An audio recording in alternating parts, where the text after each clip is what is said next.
To speak at Center for Middle Eastern Studies. As he said, I am Omar Mohammed. I started hearing this name many times. For 2 years, I never heard my name. I never could tell my name to anyone. I always lived with the name Mosulite. So I'm happy to hear my name again.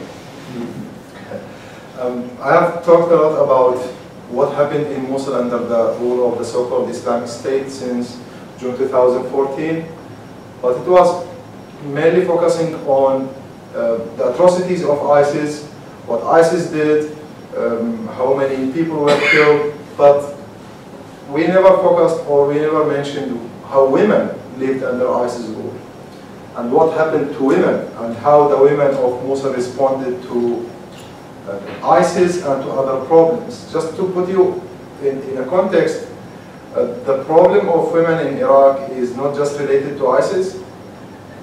After the fall of Mosul in June 2014, there was a great, a big campaign against the women of Mosul by the rest of the Iraq population.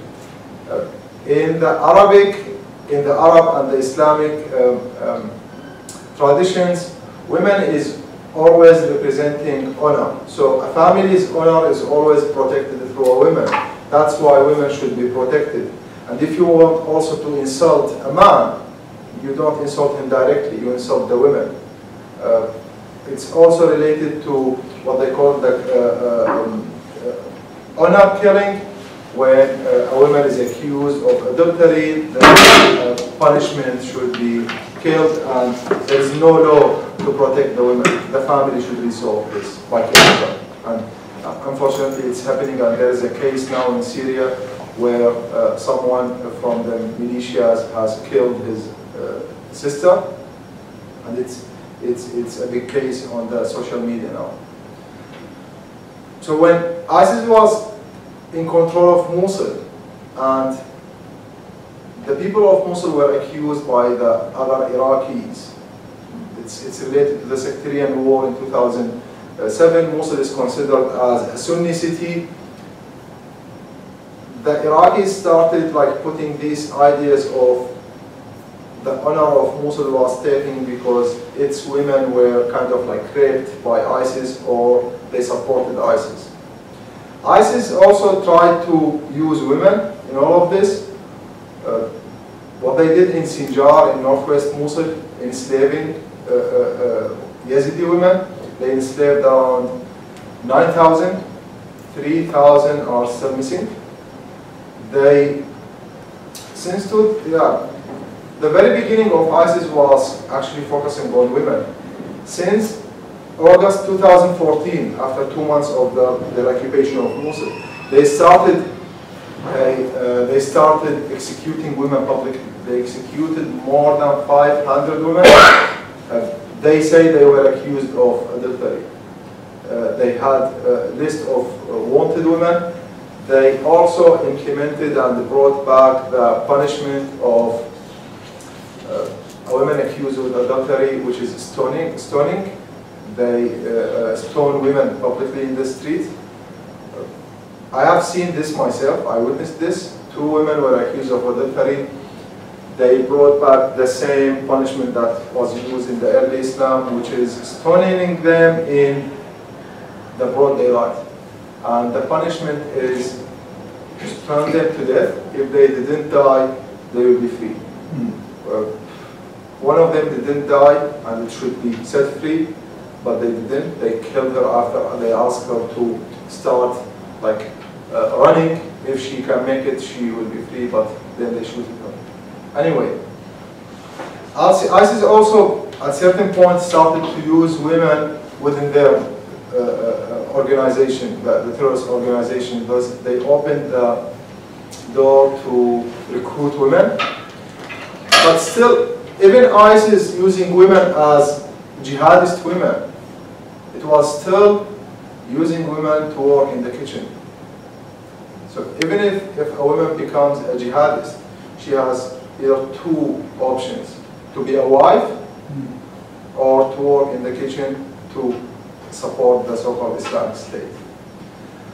with all of what ISIS did against women, and also what the Iraqis, or how the Iraqis has responded to the women of Mosul, there was something in mid of 2015. It's a group of 10 women from Mosul.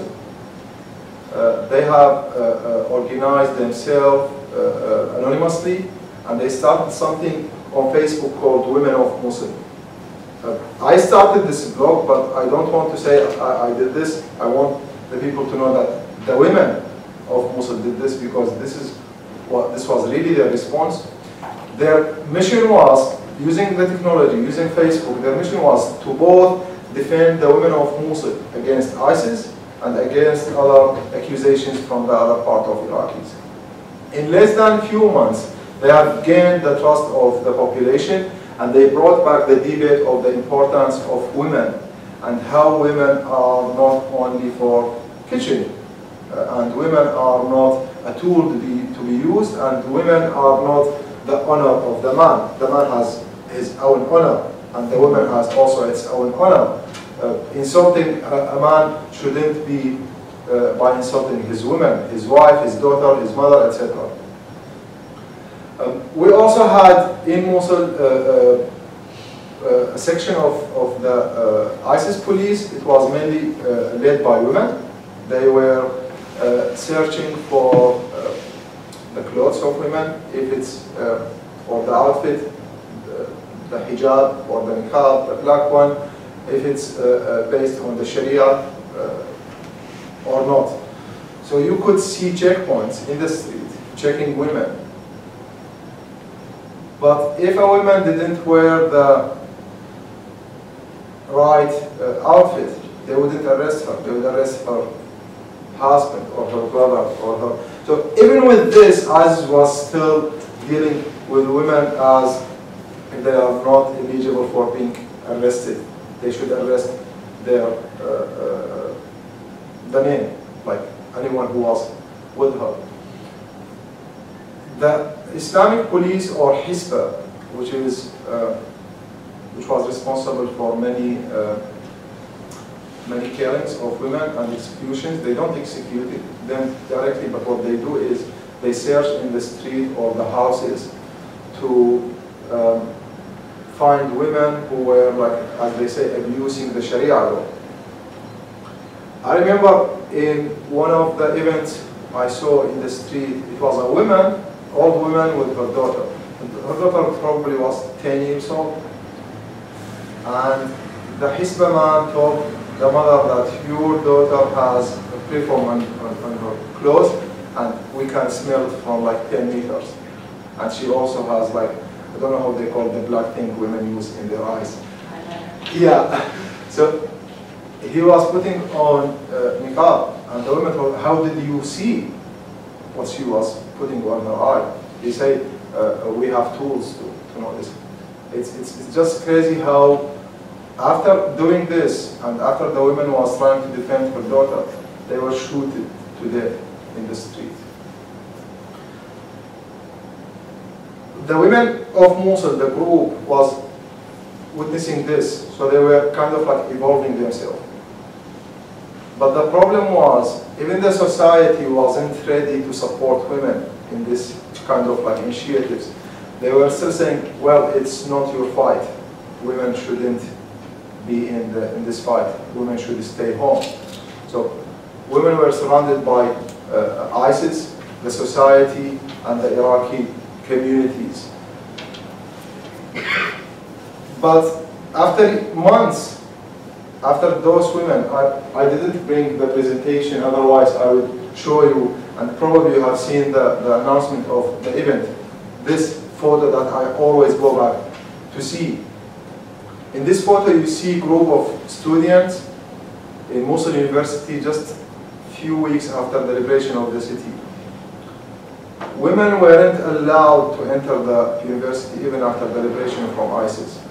So this group of women of Mosul, they campaigned to allow the women to return back to the university. They say women should stay home because they were accused of supporting ISIS. We don't know if they were with ISIS or not. Women were wearing hijab or not. All of this, like all debate. So those women campaigned online, and they started their own campaign also on the ground. And they encouraged students, especially female students, and teachers, and women from the public to stand in front of the main gate of the university to be allowed to enter the university again. And they at that moment, they announced themselves to the public, and they were known after they were working anonymously. They were campaigning in the rest of Iraq and in Mosul as well. And then they were allowed to enter the university. At that moment, there was a young woman who started playing in music and singing, which was the first time after not just 3 years of the ISIS occupation, but after almost 40 years, we never had a female singer in the city. This point kind of like supported the women of the city to tell the people, especially in Iraq, because the problem was within the Iraqi society, and a few months after the liberation, we still have the Yazidis enslaved. We have almost 3,000 families captivated in isolated camps. They were accused of being relatives to ISIS. Most of them are women. They are being insulted, raped, etc. So they took the case from just defending just women as a title to defend the whole argument of women should take their role in the city. The response was kind of like in the very beginning, very struggling. There was a conflict, there was an attack from young people because they were the fighters who fought against ISIS, and they should only receive this honor because they were the people who took the arms to fight against terrorism. And they kind of like identified the war or identified terrorism as a male, and it should also always be like this. Men should fight against men. Women should never be involved in this. But they changed this rule, and they kind of like made themselves inside the university, started doing activities inside the Mosul University, and the result now, we have women working publicly in the street, in the rebuilding of the city. You may have heard or seen videos or pictures from the city of Mosul, which is like heavily damaged. Based on the numbers I have from the recent report we did in Mosul, it's the first time that 60% of the people who are working in public initiatives are women, not men. It's the first time. They are working in rebuilding, they are working in cultural initiatives, they are working in rehabilitation, they are also working on reconciliation between the different groups of the people of Mosul. They also started sending delegations, women delegations from Mosul to Sinjar in the northwest, so they can bring back the same coexistence between the people of Mosul, and to tell them that what happened to women was against all women, not just the Yazidi women. Because the other part of Iraqis, they were using this against the people of Mosul. They say only the Yazidi women were kind of like attacked by ISIS. But the fact is that all women were insulted in different ways, by being used by ISIS or by being attacked by them. They were always insulted.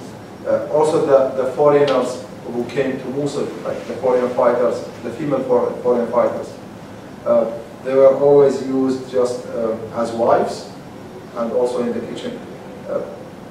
It seems that even like till now, it seems that there is no chance for women to have like full rights in the country and in Mosul as well, because it's being like everything is being dominated by men. I mean, I am a man, but I know that this is the case in the city.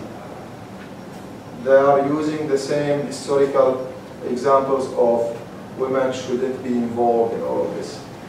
But we have now young women, young generation, who are trying to break these rules, breaking the traditions. Some of them, unfortunately, were killed in 1 month, 4 women were killed in Iraq. One of them was just because she is a public figure online, like on social media. She is 21 years old. She just wanted to get away from the traditions that tells women you are just a woman. 4 other women one of them was activist. She was also killed in the broad daylight. Another one was threatened, but she thankfully made it out of Iraq. She's safe now. After ISIS, now we have the militias in the country, and they are also trying to impose the same Sharia law. It's always targeting women. When we have kind of like discussion about the freedom of women, of women's rights, the people, like, this is what I have like been struggling with, is there is no understanding of what is women's rights. They say, what does the women want? What rights do they need?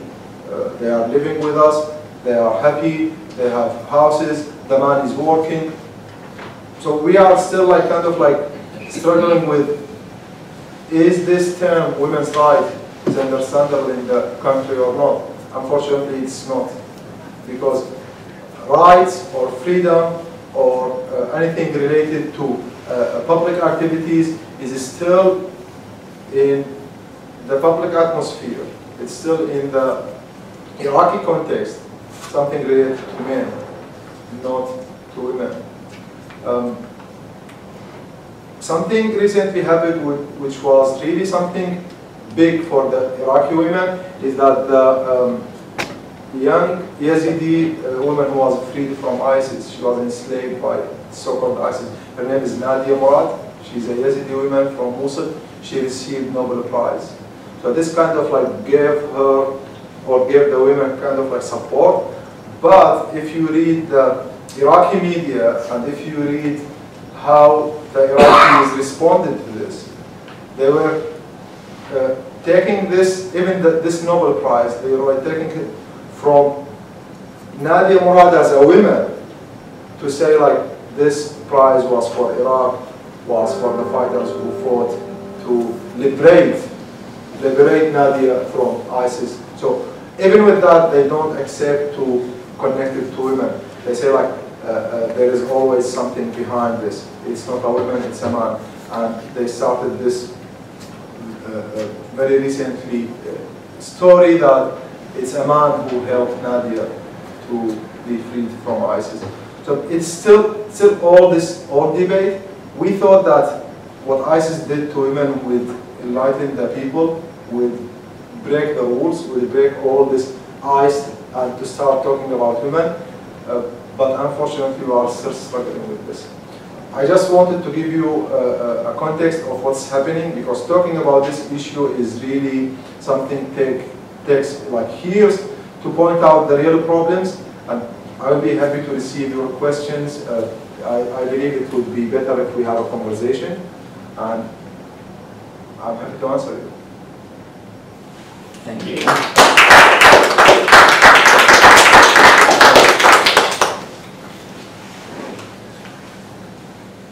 Please.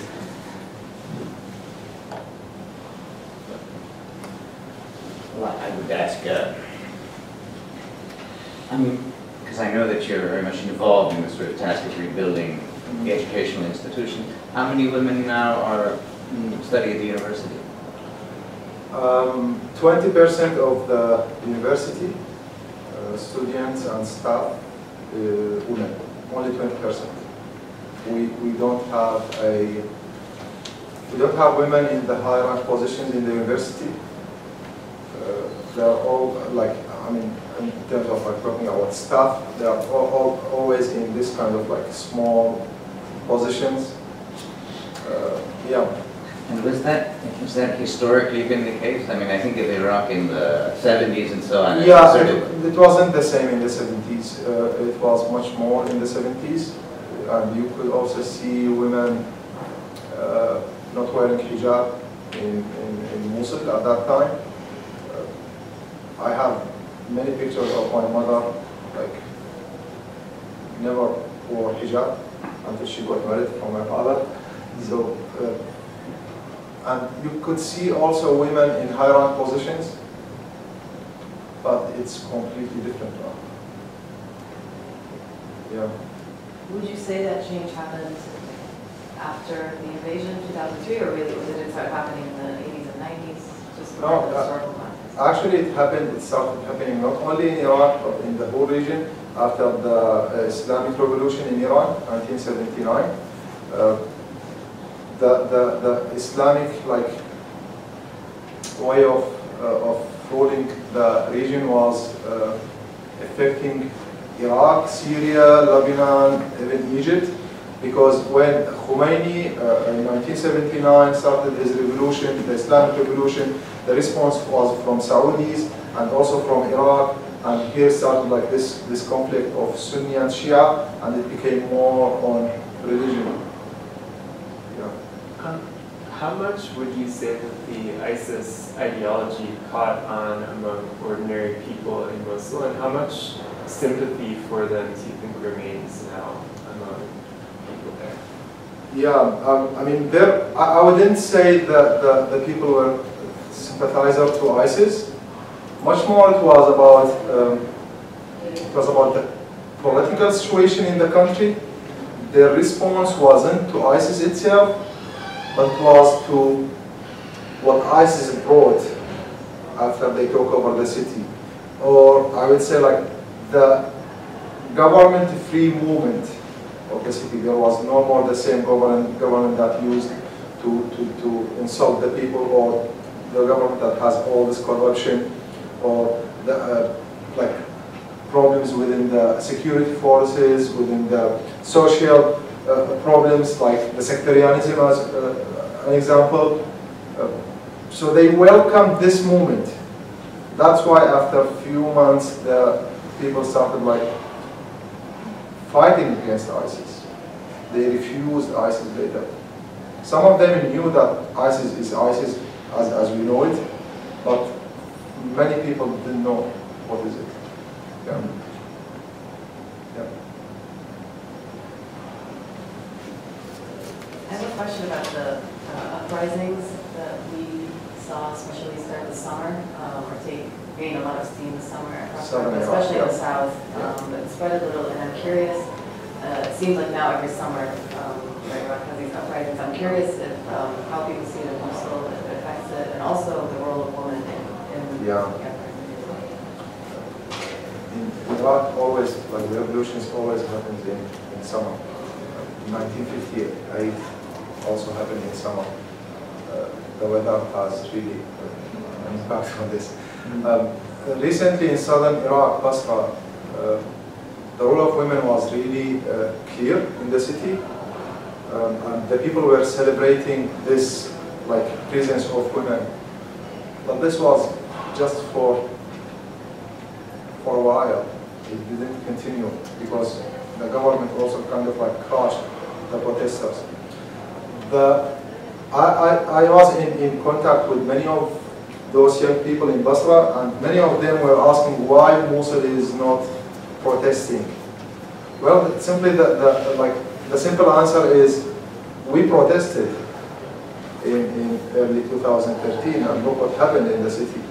We are now accused of being terrorists. Our city was destroyed. We can't protest anymore. So this is another issue in Mosul, that this right that we have of protesting, we no more have it. It's a legitimized right, but we can't use it anymore. Yeah.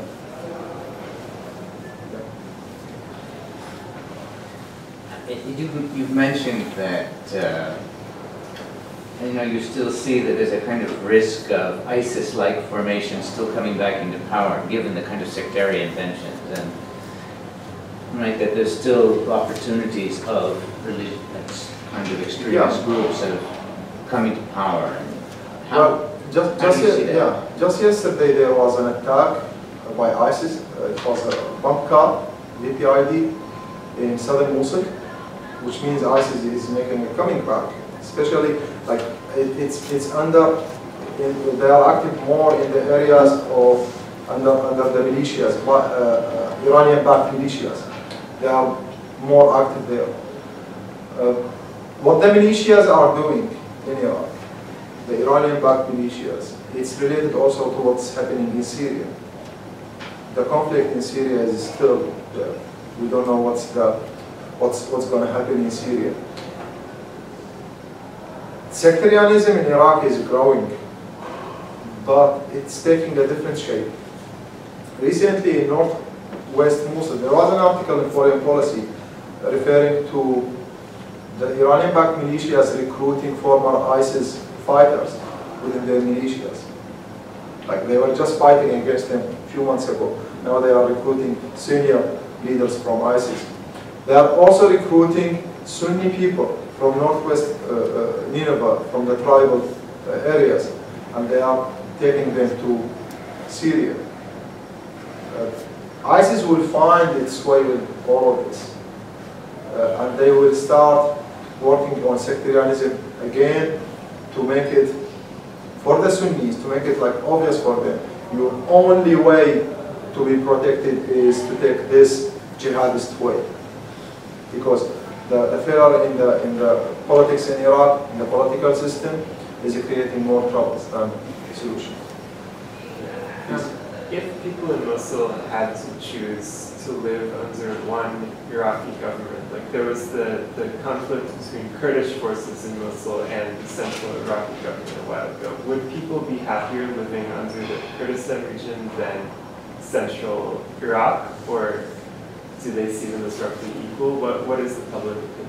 Yeah, I believe that the people of Mosul would be happy to be ruled by a national government that believes in national identity and that treats the people equally, and that bring back the state of law. And yeah, it doesn't matter for them who's going to rule them. It's rather are they implementing the constitution? Are they implementing the law? Are the people equal in the eyes of the government? Are they treating the people based on their qualifications and as citizens, or as what the Iraqi government is doing now, based on their ethnicities? So everyone in Iraq wants a national government that really use this discourse, the national discourse of national identity that unify all the Iraqis. But it's far from happening, unfortunately. We have many religious groups in Iraq, but we still have in the constitution the first paragraph is a verse from Quran, and this is kind of like insulting the minorities, Christian, Yazidis, and other religions. If we want to live in what we hope to be a national government, first thing is that they should change the constitution.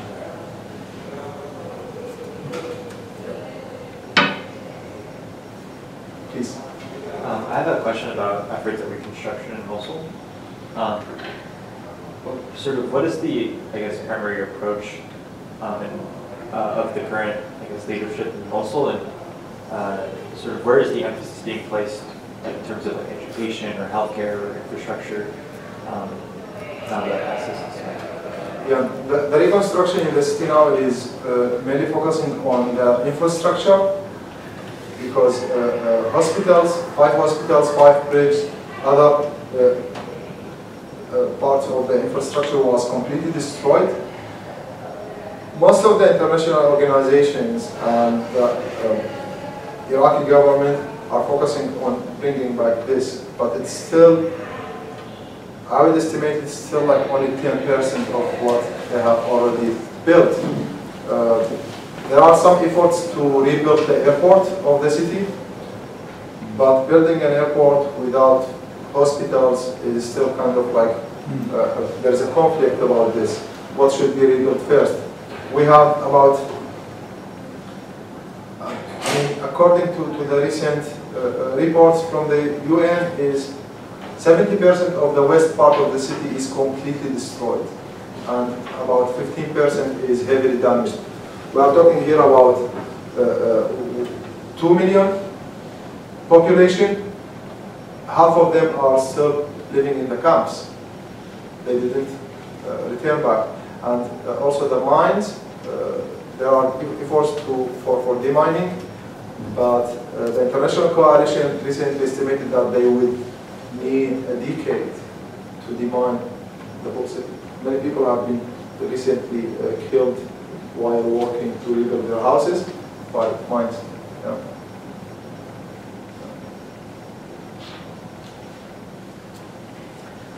Let me go back to this moment in the 70s when you were mentioning there's a kind of this idea of sort of this moment when Iraqi educational institutions were kind of, throughout the Middle East renowned as a sort of center of education and cultural efflorescence. I realize that's been sort of systematically destroyed in the intervening years. Are there any remnants of that? Are there ways in which that prior moment still exists in some pockets or forms or possibilities? Or has it been completely destroyed? In light of what happened to the Saudi journalist recently, Jamal, I mean, I'm not sure that the Middle East would have a chance to move forward to a real change. We are now facing a new dictatorship. We are facing climate change. It's mainly in southern Iraq and the southern parts of the Middle East. In 10 years, probably southern Iraq, where the people were protesting, it will be unpopulated area, because imagine the degrees, the heat degree is 50, and it's unimaginable. Iraq is losing its agricultural area like 10% each year because of the water crisis. We would probably we are talking here now about ISIS, terrorism, etc. We will see a different kind of terrorism in a few years. I'm afraid that the people will start fighting each other for the sake of finding food and water. Iraq is focusing mainly on oil, and you don't see real plans or for the government to really think about the climate change and what if we lose the oil in Iraq? What if the oil is done? What will happen? Iraq is focusing 90% of its economy is focused on oil. So I don't know. We are still in the same old problems of Middle East. It's kind of like it's just extended, and probably because we have the social media now, we can be more involved with it. But in my opinion, it's similar to the problems that happened after the revolutions, or the so-called revolutions in the Middle East, after Nasser in Egypt, after Assad in Syria, and the other revolutions supported by Assad in Yemen, by Nasser in Yemen and in Iraq, and how the Middle East started moving into a river of blood.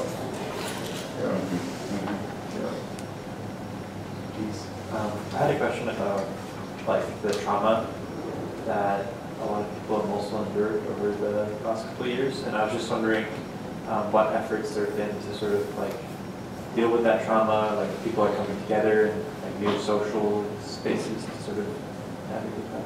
Yeah, I am aware of an organization, I believe it's MSF, Médecins Sans Frontières, Doctors Without Borders. I'm aware of one of their efforts they are mainly focusing in the camps, the IDP camps, for rehabilitation. But they say that there are thousands of traumatized women and children, and they are only dealing with a few hundreds of them. It takes years for the people of Mosul to really heal from this trauma. This trauma and all other social problems is causing more problems in the city now. We had one city before ISIS. Now we have 3 or 4 cities. I mean here, it's a divided city.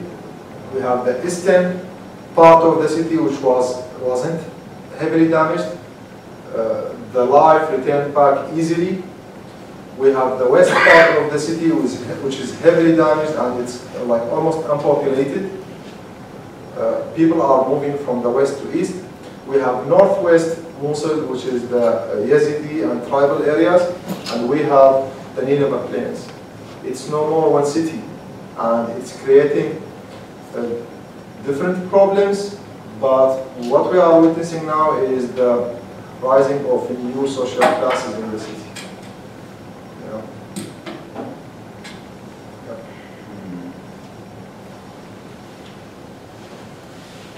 I have a lot more questions, but Yeah.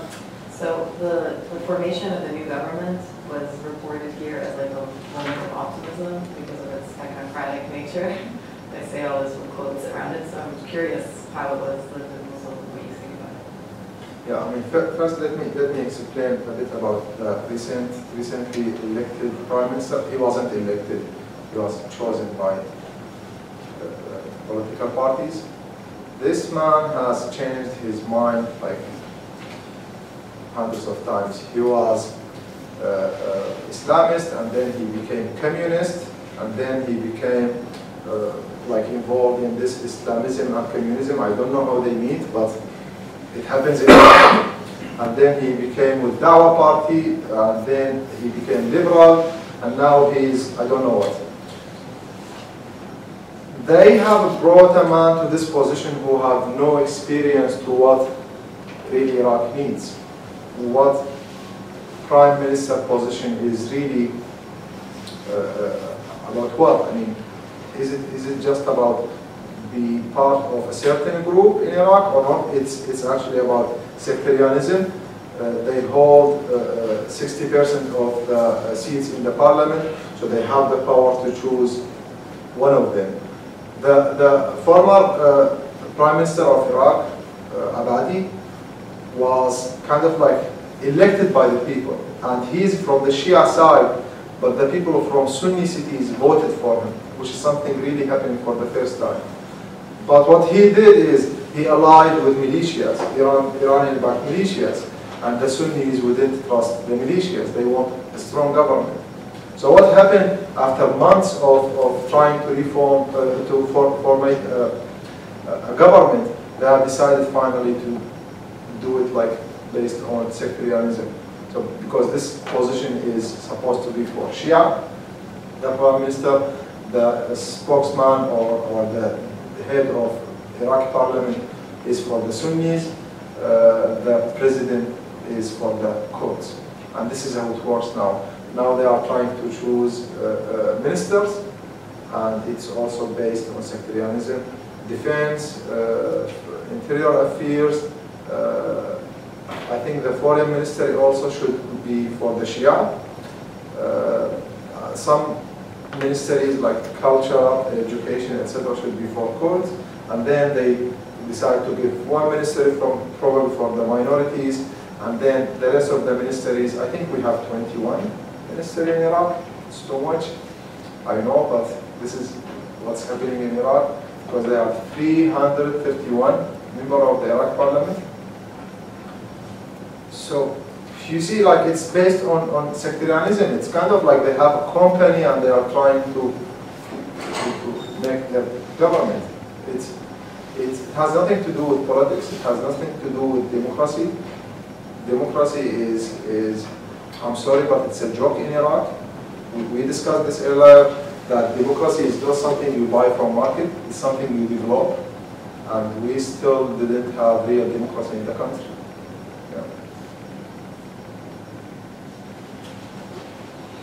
Please. I'm a student from the journalism school, so my question is a little different, but I'm just curious, in your opinion, especially relating to women's increased role in society and reconstruction, what do you think is lacking in news coverage about Iraq? well, this is one of the things that wasn't covered by the international media, the role of women and what they are doing in the city. What's happening, especially about relatives of ISIS. There is like a collective punishment in the city. Women are living under, especially in the IDP camps, they are living under the rule of militias.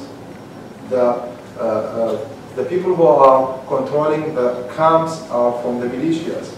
And we really don't know what's happening inside these camps. We just get some leaks that some women were harassed or were insulted or raped, also children as well. There is also something about Iraq wasn't well covered, is the rising of the new or modern youth movement in the country, in Iraq in general.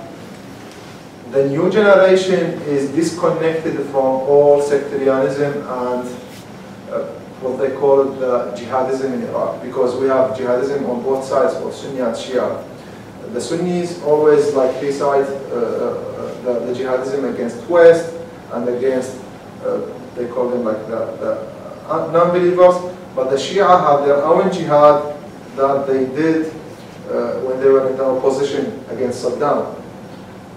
And it's a real social problem in southern Iraq, because being a Shia is not enough for you to be like living in good life in Iraq.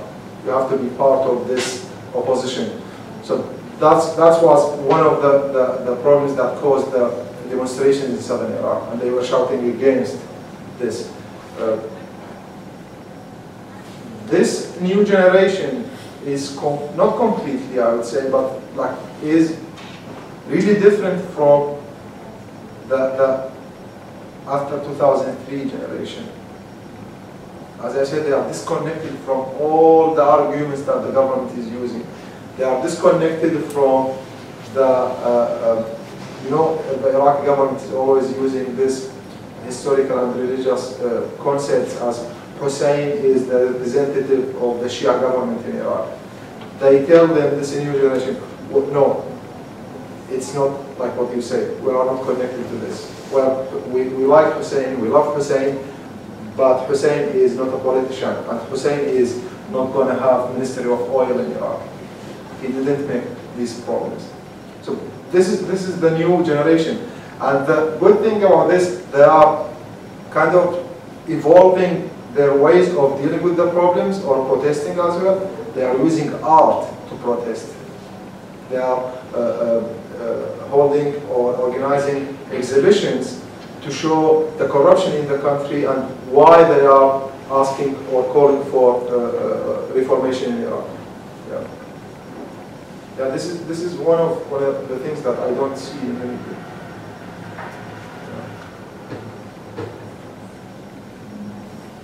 That's one of the few optimistic points that you've made, so yeah. I don't want to just let it disappear too quickly. Yeah.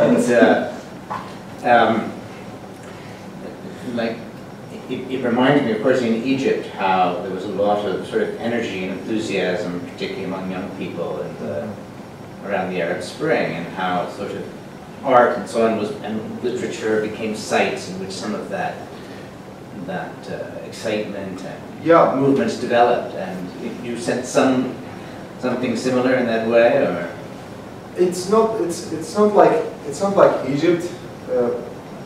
The role of young people in Egypt is completely different from Iraq. They have their own space, even though the government was like a dictatorship, or the current government is also a military government. But the Egyptians are so creative in this way. In Iraq, we still have kind of like lack of understanding or the creativity in implementing the rights. The country is still suffering from sectarianism and from ISIS. The country is kind of like, or the young people are militarized, but they are slowly getting out of all these chains. I am optimistic, yes, about the new generation in Iraq. And I know that they would lead the country to the best, but it has conditions, like in order to make this happen, there should be focus on the youth. There should be support. The international organizations and also the governments are not dealing directly with those young people. Rather, they are keeping like. I was in DC a few days ago, and with someone from the State Department, I can't mention the name, said he or she that the political system in Iraq is evolving. I mean, I thought, please hold on.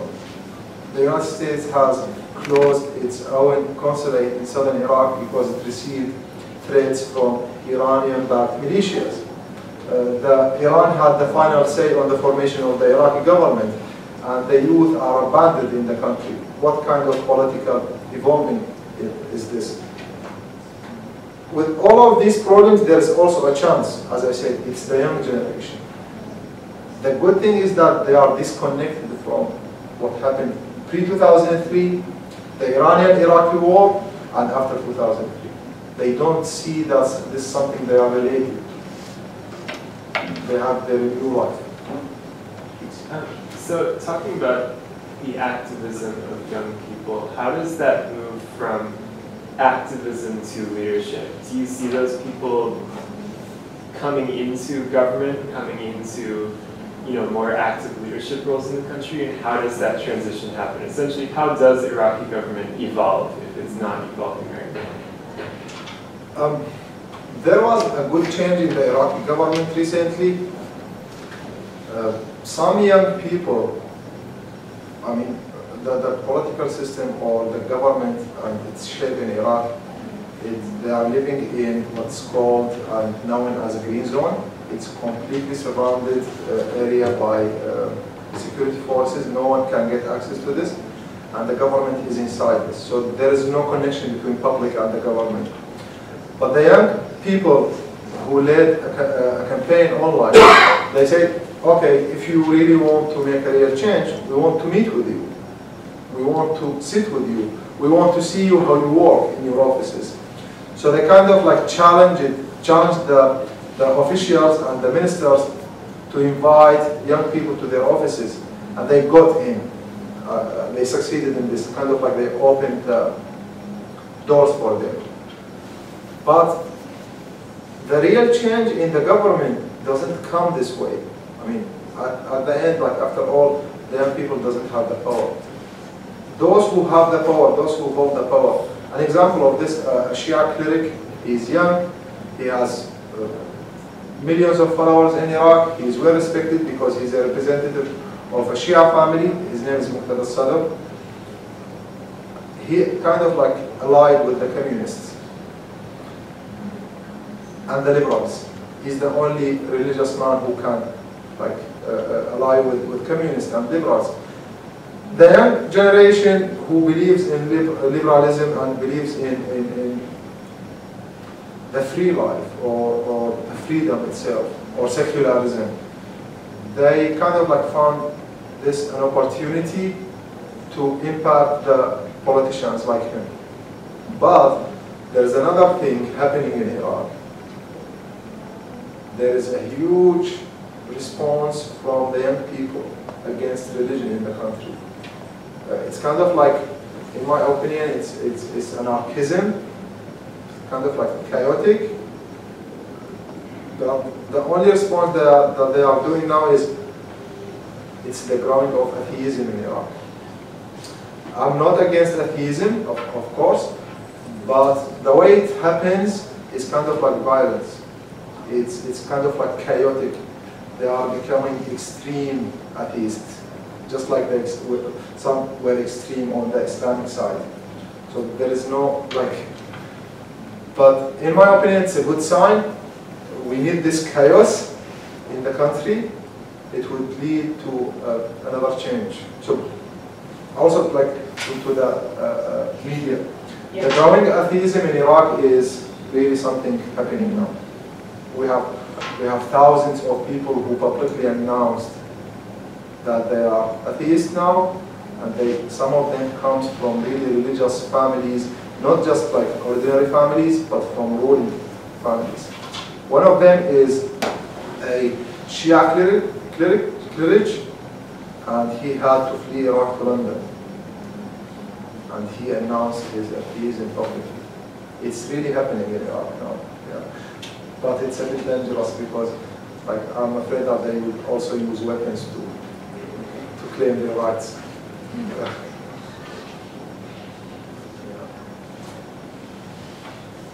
So to add on to that, I read a quote, something like, in the 1950s, to be an academic in Iraq at that time was to be a communist. Like, those things were fairly synonymous. Now, what do you see as the academic community's view of politics? Where do academics in Iraq want politics to go? Well, I am not a communist. My grandfather was a communist. But it's known in Iraq that only communists are the people, the only people who are reading are communists. I mean, they read a lot. And they are known of being like, they kind of like protected the intellectual life in the country. Because if you go to all the bookstores in Iraq now, there's something known as a Mutanabbi Street. It's where you have bookstores there. They meet every like Friday. So people go to mosque on Friday, but they go to the Mutanabbi Street.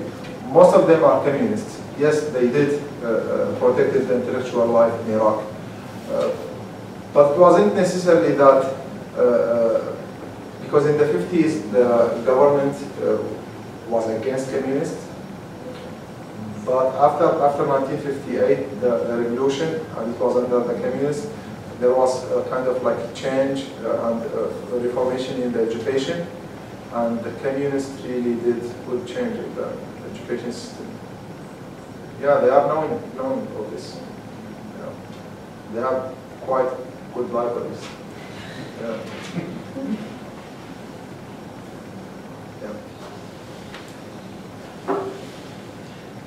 Well, thank you very much for coming over. Thank you.